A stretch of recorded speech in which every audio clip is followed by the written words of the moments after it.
समस्त को नमस्कार। गोटे नुआ वीडियो को पुणी थे आपण मानक बहुत बहुत स्वागत। जदि आपण पिला चलित वर्ष अनुष्ठित होगा जाउथिबा पंचम तथा अष्टम श्रेणी बोर्ड परीक्षा देवाई जाउछंती तेबे आपण माने समस्ते वीडियोटी को आरंभ रु शेष पर्यंत देखंतु, कारण ए वीडियो माध्यम मु आपण मानक अति सरल भाषा रे बुझिया पई जाउची जे आपणकर पिलाटी एही बोर्ड परीक्षा रे अति कम रे केते मार्क रखिले पास हेबो। जेमिति कि आपण माने समस्त सूचना पाई सारिथिबे जे चलित वर्ष ठारू आपणकर पंचम श्रेणी एवं अष्टम श्रेणी रे बोर्ड परीक्षा आपणकर सिस्टम करा जायछि, अर्थात पास फेल रो व्यवस्था करा जायछि। तेबे एही परीक्षा केबे हबो यार सूचना मध्ये मु पूर्वरु आपनकु देइथिली। आपण माने समस्त स्क्रीन ऊपर देखि पारुछंती एही जो चिठ्ठीटी आपणकर ओसेपा तरफरु आसीछि। ए चिठ्ठी रे आपण मानकु समेटिव असेसमेंट 2 अर्थात आपण जो वार्षिक परीक्षा बा एनुअल एग्जाम रो आपनकर डेट विषय कह जाइछि। जो भाई भणी माने हमर प्रथम श्रेणी रु अष्टम श्रेणी पर्यंत पाठ पढुचंती आपण माने समस्ते मन रखंतु जे पिला माने आपण मानकर एही समेटिव असेसमेंट 2 परीक्षा आसंता मार्च मास 9 तारिख रु 13 तारिख पर्यंत अनुष्ठित हेबो। एवं जो भाई भणी माने प्रथम श्रेणी रु पंचम श्रेणी पर्यंत पाठ पढुचंती आपनकर पिला माने ओरल टेस्ट बा मौखिक परीक्षा अछि। आपनकर ओरल टेस्ट आसंता मार्च 6 एवं 7 ए दुईटी डेट रे हबो। मन रखंतु प्रथम रु पंचम पर्यंत पिला मानकर मौखिक परीक्षा अछि, बाकी आपनकर षष्ठ सप्तम अष्टम पिलांकर मौखिक परीक्षा नाही, से मानकर केवल लिखित परीक्षा। तो मौखिक परीक्षा आपनकर मार्च 6 एवं 7 रे एवं लिखित परीक्षा मार्च 9 रु 13 पर्यंत हेबो। एति कथा आपण माने समस्ते जदि भूली जाइथिले मो मने पकि देली क्लियर हे गेले। वर्तमान आमे चलंतु जानिबा जे आपणकर पंचम श्रेणी और अष्टम श्रेणी एई दुईटी क्लास जो पिला माने पाठ पढुचंती तो सेमान को केते मार्क टोटल रखिया पई पड़िबो पास होआ पई हेले। तो सेथि पई प्रथमे आपण जानिबा दरकार एई जो परीक्षाटी हबो से परीक्षा रे आपणकर केते मार्क रो एग्जाम हबो। देखंतु मार्क डिस्ट्रीब्यूशन नो सिस्टम कोन रहिछि आपण माने कह जाउछि। तो annual examinations will include both oral and written components for class 5 while for class 8 the assessment will be entirely based on written examinations। तो जो भाई भणी माने पंचम श्रेणी रो बोर्ड परीक्षा देबे आपनकर उभय ओरल एवं रिटन टेस्ट हबो, अर्थात उभय मौखिक एवं लिखित परीक्षा हबो। किंतु जो भाई भणी माने अष्टम श्रेणी रो बोर्ड परीक्षा देबे आपनकर पिला माने केवल ही लिखित परीक्षा हेबो। ओके, तो केते मार्क रो पिला माने एई आपनकर बोर्ड परीक्षा बा एनुअल एग्जाम टी हबो। पंचम श्रेणी पिला मानन पई जदि हमें देखिबा तो आपनकर पिला माने मोट रे 50 मार्क रो एही परीक्षाटी हबो। 50 मार्क माने प्रत्येक सब्जेक्ट रु ईच एंड एवरी सब्जेक्ट आपनकर 50 मार्क विशिष्ट रो एग्जाम हबो, जेउथिरु कि 10 मार्क रहिबो आपनकर ओरल एवं 40 मार्क रहिबो आपनकर रिटन। ओके, 10 मार्क रहिबो आपनकर मौखिक एवं 40 मार्क रहिबो आपनकर लिखित। मने करंतु आपण इंग्लिश टेस्ट देले तो इंग्लिश रो 10 मार्क मौखिक परीक्षा हबो एवं 40 मार्क लिखित परीक्षा हबो। सेही परिया बरे अष्टम श्रेणी पई जो भाई भणी माने बोर्ड परीक्षा देबे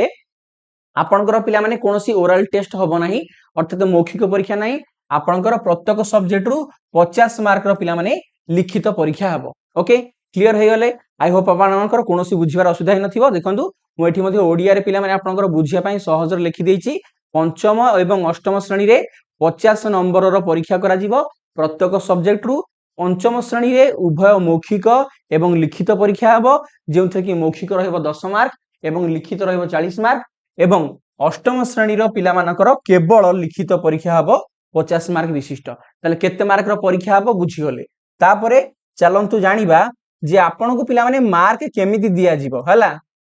जदि आपण बुझी जिवे आपनकर टीचर माने आपनकर असेसमेंट बा मूल्यांकन केमिति करिवे तेबे आपण जानि परिबे जे आपण केते मार्क रखिले पास किबा फेल हेबे। देखंतु आपण को पिला माने एठरे पूरा मेंशन करा जाईछि दैट द एनुअल एग्जामिनेशंस क्षमा करंतु the total mark for each student shall be calculated based on the composite weightage derived from both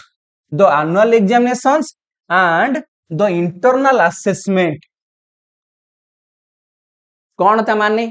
आपण सार टेक्निकल टिके लैंग्वेज अधिक डिफिकल्ट हो जाउची बुझी होनै। मु आपण को पूरा इजी लैंग्वेज रे बुझी दोची, साधारण लोकटे बुझिला वाला भाषा रे बुझौची। देखंतु आपण मानकर एई जो परीक्षाटी रहिबो एनुअल एग्जामिनेशंस सेथिरे आपनकर मार्क केमिति दिया जिवो। मार्क आज्ञा दुईटी आपनकर मूल्यांकन को लेकी दिया जीवो प्रथमटी होची आपनकर इंटरनल असेसमेंट आ गोटे होची आपनकर एनुअल एग्जाम इंटरनल असेसमेंट कोन आपण माने समस्त जानचंती स्कूल रे आपनकर फॉर्मेटिव असेसमेंट 1 फॉर्मेटिव असेसमेंट 2 आपनकर समेटिव असेसमेंट 1 रिटन वर्क एवं प्रोजेक्ट वर्क एई कार्य गुडी को मध्य कर जाई थाए तो ए सबुडा को मिसे की आमे इंटरनल असेसमेंट बोली कहि थांती तो वर्तमान आपण जो परीक्षाटी देबे बोर्ड परीक्षा ताकू समेटिव असेसमेंट 2 बोली कहा जिवो बा एनुअल एग्जाम कहा जिवो बा समाप्ति सूचक परीक्षण 2 बोली कहा जिवो ता पूर्वरु जेते सब परीक्षा आपनक स्कूल ले हेई जाईची कोन कोन हेईची आपनकर फॉर्मेटिव असेसमेंट 1 हेईची फॉर्मेटिव असेसमेंट 2 हेईची समेटिव असेसमेंट 1 हेईची ता सहित आपनकर प्रति सब्जेक्ट टीचर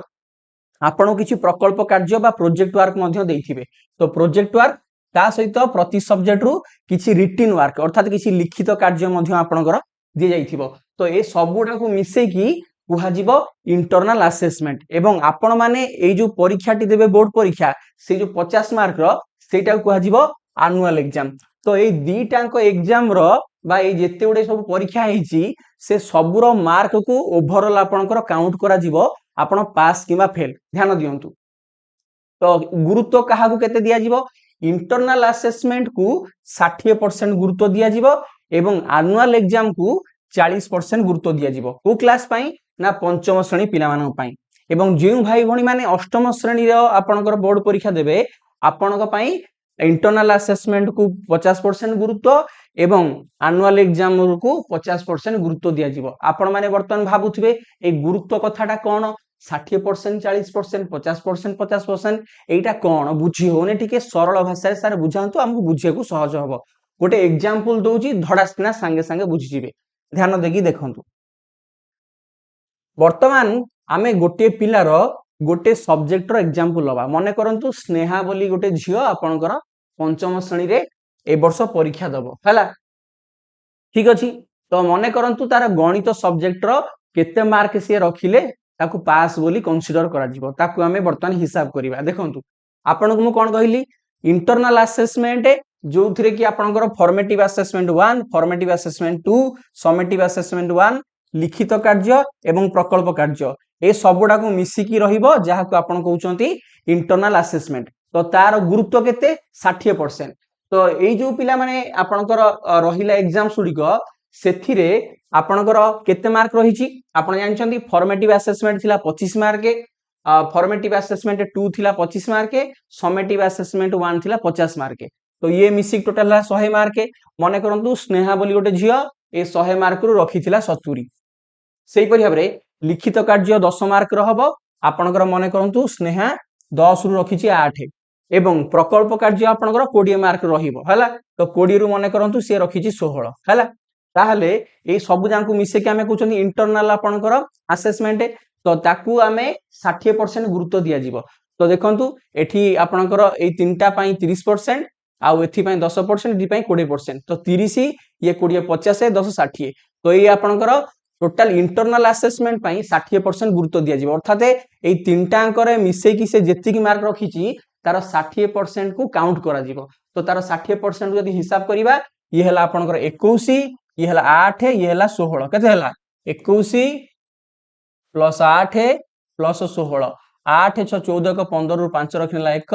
2 1 3 1 4 ताले ये सब मिसे गेला 45 हैला तो इंटरनल असेसमेंट रे टोटल कैलकुलेशन करले से रखुची केते 45 हैला तापरे कोन हिसाब करा जिवो जो एनुअल परीक्षाटी से दबो जाको आपण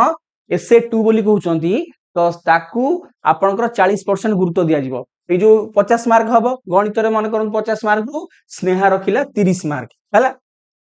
तो ये 30 मार्क रो 40% गुरुत्व दिया जिवो तो 30 मार्क रो 40% याको हिसाब करले होजी 24 केते हला 24 ताले ये इंटरनल असेसमेंट रे मोट रे रखितला से 45 एनुअल एग्जाम रे रखिला 24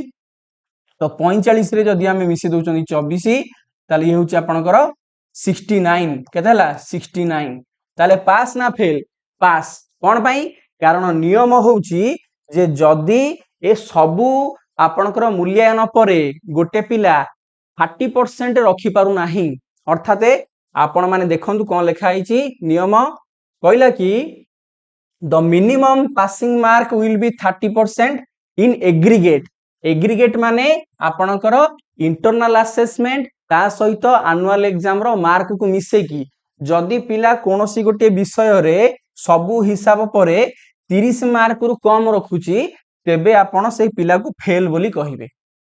फेल नुह ताको पुणी मध्य आउ थरे सुजोग मिलिबो से पिलाटी जेउ सब्जेक्ट रे आपणकर फेल हेतिबो अर्थात 30 मार्क रु कम रखिबो तेबे ताकू आउ थरे पुणी रिमेडियल क्लास दिया जिवो एवं से जो सब्जेक्ट रे फेल हेतिबो बा 30 मार्क रु कम रखितिबो ताकू पुनर्बार आउ थरे से परीक्षा दिवा पई सुजोग दिया जिवो आशा करे जे बुझी पारिथिबे आपण माने भलो भाबरे सरल भाषा रे जे आपण मानकर